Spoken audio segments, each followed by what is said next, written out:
इस गुजरात और मध्य प्रदेश की बॉर्डर पर ये ग्वाली गांव में शायद ये सबसे पहला सामाजिक जन जागरण का कार्यक्रम हो रहा है, इसलिए इस कार्यक्रम का आयोजन करने वाले आयोजकों का बहुत बहुत धन्यवाद। मैं बहुत लेट यहां आया हूं, आगे क्या क्या बातें हुई वो मुझे पता नहीं है, इसलिए बातें रिपीट ना हो इसलिए मैं नई बात करना चाहता हूं। और वो बात की शुरुआत जो अनिल भाई कटारा ने की वहां से मैं शुरू करूंगा कि आदिवासी और इस इलाके के खास ये जो बॉर्डर वाला इलाका है, गुजरात का है या मध्य प्रदेश का है, इस इलाके के लोग गुजरात में ज्यादातर मजदूरी करने के लिए जाते हैं। और शायद जब तक मुझे ज्ञात है तब तक इस कार्यक्रम का आयोजन भी सूरत की और मजदूरी करने वाले यहाँ के अपने आदिवासी भाइयों ने किया है। सही बात है। तो सवाल ये है जो अनिल भाई ने भी उठाया कि हमें देश के मालिक होते हुए भी गुजरात में मजदूरी करने के लिए क्यों जाना पड़ता है।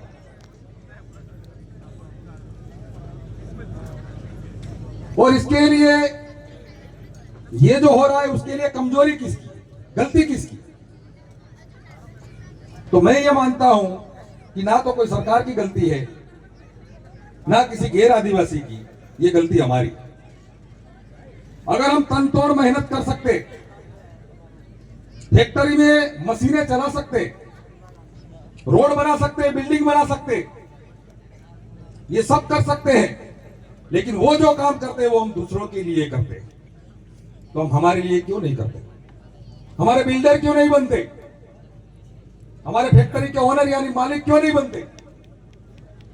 अगर इस इलाके में देखा जाए, इस ग्वाली के आसपास देखा जाए, पूरे आदिवासी पट्टे में देखा जाए, अगर ये कोई बनिया या कलाल उस गांव में आता है, एक साल में अपनी खुद की जमीन, खुद की दुकान बनाता है और 5 साल में अपना बंगला बना देता है कि नहीं बना देता है? तो अपने इलाके में अगर वो व्यापार कर रहा है तो हम क्या कर रहे हैं? जग मार रहे हैं। मैं आपको एक उदाहरण देता हूं। मैं पिछले साल आदिवासी सुरक्षा यात्रा लेकर महाराष्ट्र में गया था और महाराष्ट्र का एक नंदुरबार जिला, और नंदुरबार जिला में एक गांव है मोलगी। ये सुनने जैसी बात। वो मोलगी गांव में हमने जाके देखा तो वहां 1.5 किलोमीटर लंबी बाजार थी, मतलब कि एक तालुका पैलेस जैसे कि थांदला है, वो थांदला जैसा बड़ा बड़ा बड़ा बाजार था। लेकिन उसकी विशेषता क्या थी? उसकी विशेषता ये थी कि उस मोलगी गांव में सिर्फ एक धंधे को छोड़कर, सिर्फ एक धंधा, वो भी सुनार का, वो एक धंधा छोड़कर नाई से लेके मोची से लेके मोल तक, सब्जी बेचने वाला तक पूरे के पूरे आदिवासी थे। अनिल भाई एक बार देखने के लिए जाना चाहिए। 100% व्यापारी आदिवासी,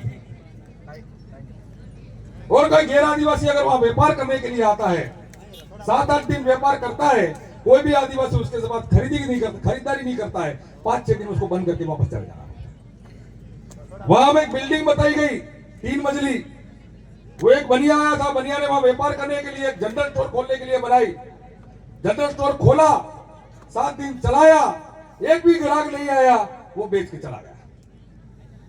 तो ये हम हमारे इलाके में क्यों नहीं कर सकते?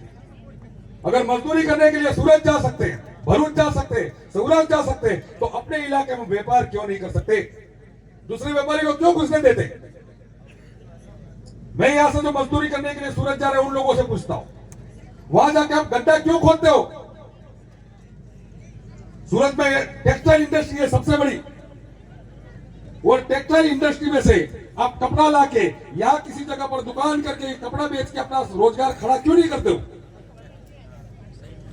तो ये सब हमको करना पड़ेगा, तभी हम आर्थिक तौर पे मजबूत होंगे। और जब तक आर्थिक तौर पर हम मजबूत नहीं होंगे, कोई भी लड़ाई नहीं लड़ सकेंगे।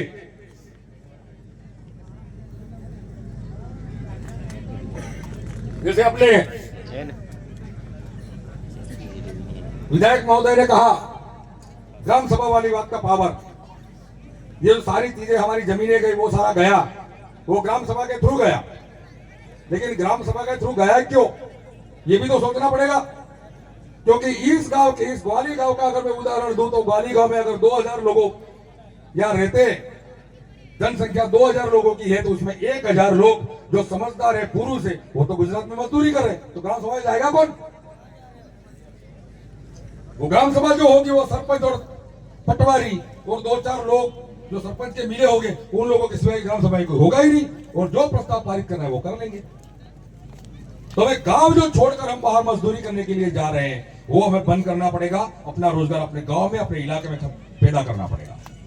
आजकल एक ट्रेंड चल रहा है पूरी दुनिया में और भारत में खासकर, आदिवासी जो खाते वो खाना खाने के लिए जो पैसे देने पड़े वो पैसे देने के लिए गैर आदिवासी लोग तैयार। जगह जगह पर आपने होटलें देखी, हमारे गुजरात में बहुत सारे ऐसी खुली। मैं अगर गुजरात का एक उदाहरण दूं तो गुजरात विद्यापीठ में हर इतवार को, रविवार को एक मार्केट लगती है। वह गुजरात के आसपास के आदिवासी, जहाँ के गुजरात के आदिवासी है, वो अपनी सब्जी और जो कुछ पकाते वो लेके वहां पर आते, मुंह मांगी कीमत पर वो बेचते। एक दिन लगता है, लेकिन बड़ी बड़ी 50-50 लाख की गाड़ियां लेके लोग खरीदने के लिए आते हैं। तो हम ये अपने इलाके के अंदर ऐसी एक ऑर्गेनिक सब्जी, ऑर्गेनिक पैदावार पैदा क्यों नहीं करते कि जिसकी 2 या 3 दुनिया में कीमत मिले। हम व्हाइट कॉलर जॉब जिसको बोलते हैं, वो व्हाइट कॉलर जॉब क्यों नहीं करते, क्यों मजदूरी करते? और जब तक हम मजदूरी करेंगे तब तक हम आर्थिक तौर पर मजबूत नहीं होंगे, और ये लड़ाई लड़ते रहेंगे, लेकिन कभी जीत नहीं पाएंगे। इसलिए आर्थिक तौर पर मजबूत होना सबसे बड़ी जरूरियत है। अनिल भाई की बात करो तो अनिल भाई खुद के 2-3 बिजनेस चल रहे हैं, सीमेंट की एजेंसी उनके पास, 2-3 और भी बिजनेस चल रहे हैं। अपन ये जो बावनिया जी अपने बात करें शंकर भाई, तो शंकर भाई भी ठेका, बालू का ठेका शायद है उनके पास, और वो आर्थिक तौर पर मजबूत है, इसलिए हर जगह पर जा सकते हैं, हर जगह पर ये बात कर सकते हैं, लोगों को समझा सकते हैं। तो चिट्ठी भी आ गई है और चिट्ठी की जरूरत भी है, क्योंकि लोग लगभग शायद 10 बजे से यहाँ खड़े इसलिए अब थक चुके हैं। और खास तो यहाँ का जो खास मसला है वो जो अपना निवेश क्षेत्र का, और जिसकी लड़ाई अभी यहाँ लड़ रहे डॉक्टर साहब, वो डॉक्टर साहब को भी हमें सुनना है। इसलिए मैं मेरी वाणी को यहाँ खत्म करता हूँ। आप सबने मुझे सुना, इसलिए आपका साहब बहुत बहुत धन्यवाद। जोहार, जय आदिवासी, जय भील प्रदेश। बहुत बहुत धन्यवाद।